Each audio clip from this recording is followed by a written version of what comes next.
Hi, I'm Ron, and this is my damn show. Let's get into it. Happening right now, a show of force by the world's autocrats. China's Xi Jinping is flexing his massive military might with a parade in Beijing's Tiananmen Square. And on the guest list tonight is Russian President Vladimir Putin, North Korea's Kim Jong-un. And their message is a challenge to the U.S.-led world order.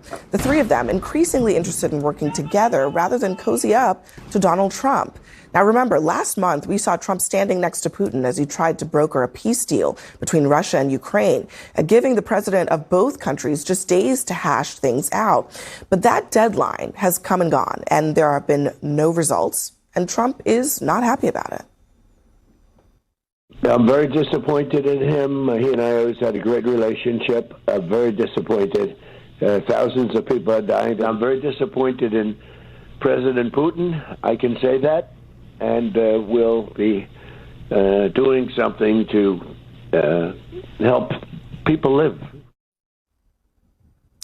That was, in fact, Scott Jennings, whose face you saw there before the president was speaking. But, Scott, who could have guessed that Vladimir Putin was not serious about peace with Ukraine and that this summit was not going to produce the results that you and Trump thought it would? Well, I mean, I think he thought he should try. I mean, the alternative was not to try, so he tried. And now Putin is doing what, many people thought was possible, which is not be serious, not follow through on the commitments they thought he made in Alaska and some follow-up phone calls when they had the Europeans at the White House. So, look, I tend to be somebody who thinks it's worth trying to create peace deals. It was entirely predictable. I mean, I think this is the problem. Everybody knew that this was what Putin was going to do. They said so from the get-go. The only people saying that Trump was a genius and that this was going to be all totally different were folks like you two and Donald Trump, perhaps. Well, I mean, to be fair, I'm not sure that even President Trump said things were going to be totally different. He said that he was giving the opportunity for things to be totally different. But let's be real about this.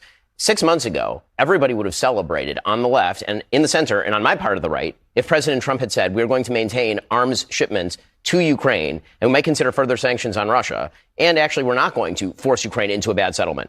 OK, so Trump hasn't done any of the things that everybody thought he was going to do in January of 2025. And now we're ripping him for what, not being hawkish enough? It's kind of funny how the goalposts move every time Trump moves. Trump is heterodox, but he is responsive to reality. I don't think the goalposts have moved, except that Trump has moved them.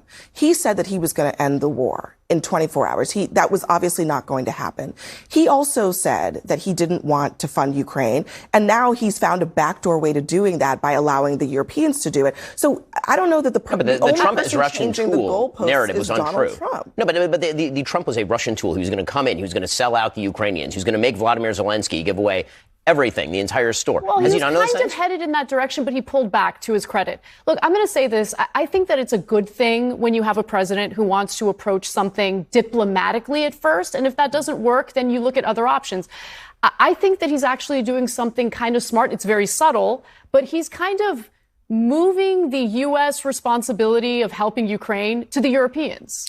And that's good. That's a good thing. And you know what? The Ukrainians right now are talking about a post-war future where they have this multi-billion-dollar defense build-up that will be funded by the Europeans. I think the EU commissioner said Ukraine should become a steel porcupine that's undigestible by anyone. But again, what you said is true.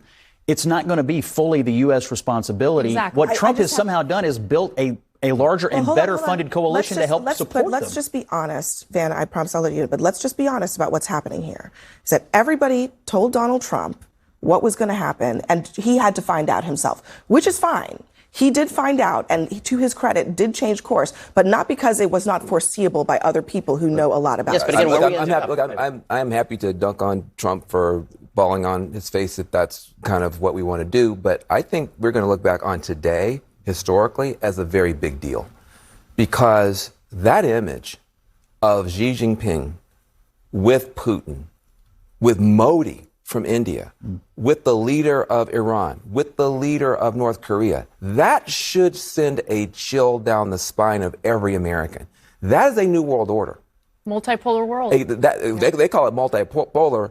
I call it the West is now in a box. Don't forget, everybody doesn't like Henry Kissinger, but he did figure out a way to get us on the right side of the triangle. So it was United States and China together and Russia by itself. Now we're on the bad end of the triangle. It's everybody against us.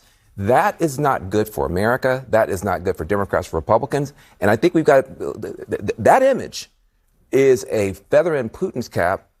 It is a dagger pointed at the heart of the West. All right. Got to leave it there, everyone. Yes, my friends, as you can see there, more great work from Donald Trump. He's brought the 3 Eastern European, West Asian countries, the most powerful ones, together. China, 2 billion people. India, 2 billion people.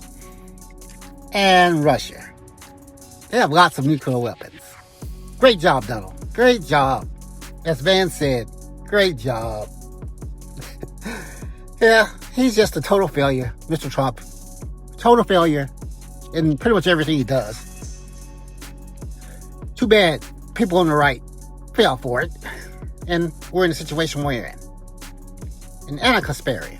Anna. I don't think they brought you on this show to help out the right-wing shills. Ben Shapiro and Scott Jennings. I'm pretty sure they didn't bring you on the show for that. She's all over the place. She doesn't know if she's left, she's right. It's fine if you're just being honest about a subject. But I think she does it on purpose. She flips sides on purpose. Just, give your honest comment on something. Don't just do it to do it. You want to be a little righty today. Yeah, people. It's not looking good. We're only like 8 months in. Whew. Another 3.5 years almost. Not looking good. Let me know what you guys think in the comments. Thanks for watching.